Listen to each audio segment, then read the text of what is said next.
Turismo e ambiente sono due aspetti strettamente legati tra loro. Non è sempre stato così. In passato si sono fatti parecchi errori, che fortunatamente non si fanno più. Oggi però c'è la tendenza a fare altri errori, diversi, ma con conseguenze che possono essere anche peggiori. Com'è la situazione a Piazza Torre? Ascolta alcune considerazioni di Elio, uno dei testimoni della storia di questo paese e della Valle Brembana. Per parlare di Piazza Torre ci vorrebbero descrivere dei libri, vissuto tutto il dramma qua degli impianti, d'altronde un impianto così lungo e ingestibile e difatti tutti quelli che l'hanno gestito hanno tribulato, hanno perso dei soldi e basta. Ma com'è nato il turismo a Piazza Torre? Piazza Torre è nato per il discorso delle colonie. Inizialmente è partito per le colonie, a seguito di quello il paese si è creato un po' di lavoro, dopo hanno deciso di far su gli impianti qua nel 50-51, fatto su una società che però dopo mica tanto, dopo 7-8 anni è saltata, data in gestione a un privato. Gliel'hanno tolto lui, sono intervenuti a un'altra società e da lì è cominciato il disastro. Da quello che mi ha raccontato Elio, anche qui in passato è mancata la capacità di pianificare a lungo termine, sono mancate visioni strategiche.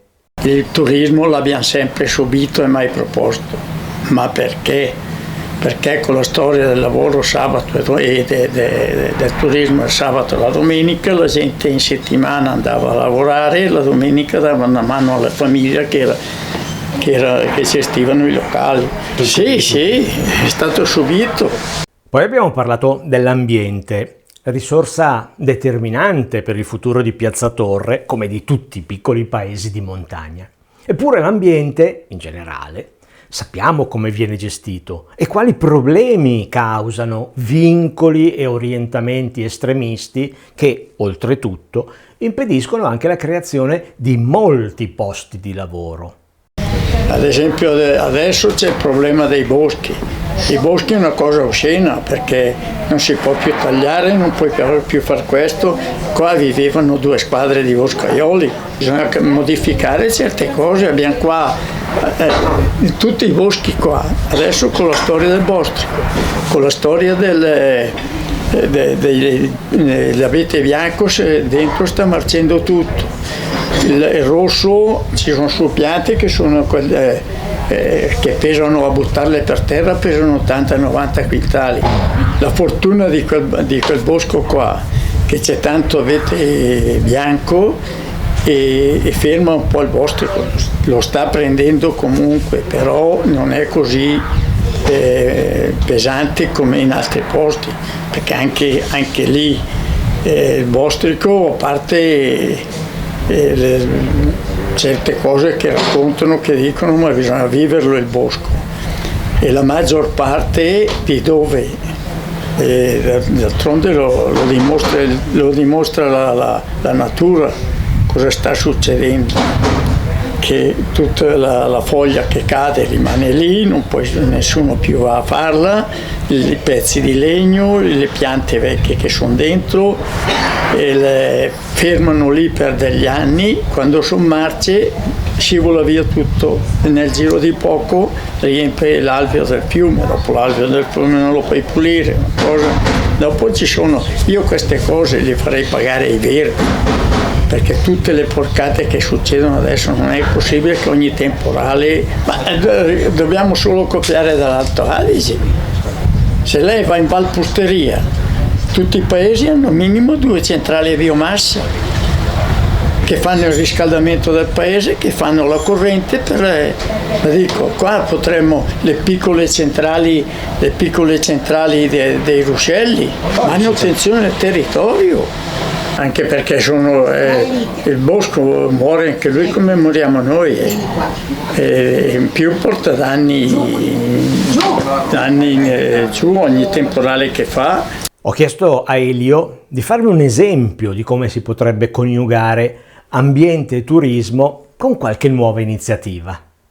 siccome qua una volta erano tutti che facevano il carbone di legna, e ci sono tutti le piazzole che facevano il carbone, c'era la baitella in fianco, di ripristinare un po' tutte quelle baitelle lì. Quelle lì sono dove dormiva quello Che faceva il carbone. quello che faceva il carbone, i due carbonai o quello lì, fare tutto il percorso, perché ognuno, ad esempio qua c'è bello tutto il percorso da fare, da ripristinare tutte quelle.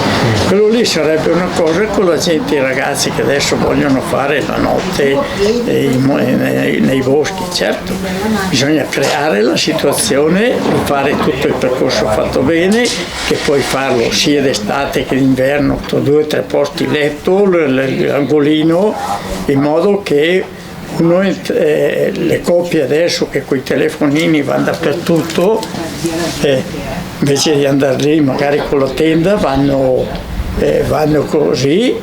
Insomma, le idee ci sono, però spesso mancano progetti seri, con visioni a lungo termine, e questa è un'altra causa di problemi. Certo, bisogna fare il progetto, però bisogna pensare che bisogna sistemare la strada per raggiungere, far su le baitelle, farle su in legno, ad esempio come hanno fatto tutte le piste di fondo, tanti hanno preso il contributo e le piste di fondo sono lì per aria. Capisci che le cose, ma se si fa una cosa seria, che con tutti i requisiti, dopo le cose vanno. In tanti piccoli paesi ho visto enormi sprechi e danni causati da mancata pianificazione territoriale, spesso dovuto anche ad amministratori che hanno sopravvalutato le proprie capacità, hanno preferito fare tutto da soli, anziché coinvolgere chi aveva competenze e conoscenze utili. Non mi sembra che sia il caso di Piazza Torre, però la tendenza all'autarchia è un rischio altissimo ed è sempre dietro l'angolo. Tu cosa ne pensi? Hai qualche idea o progetto?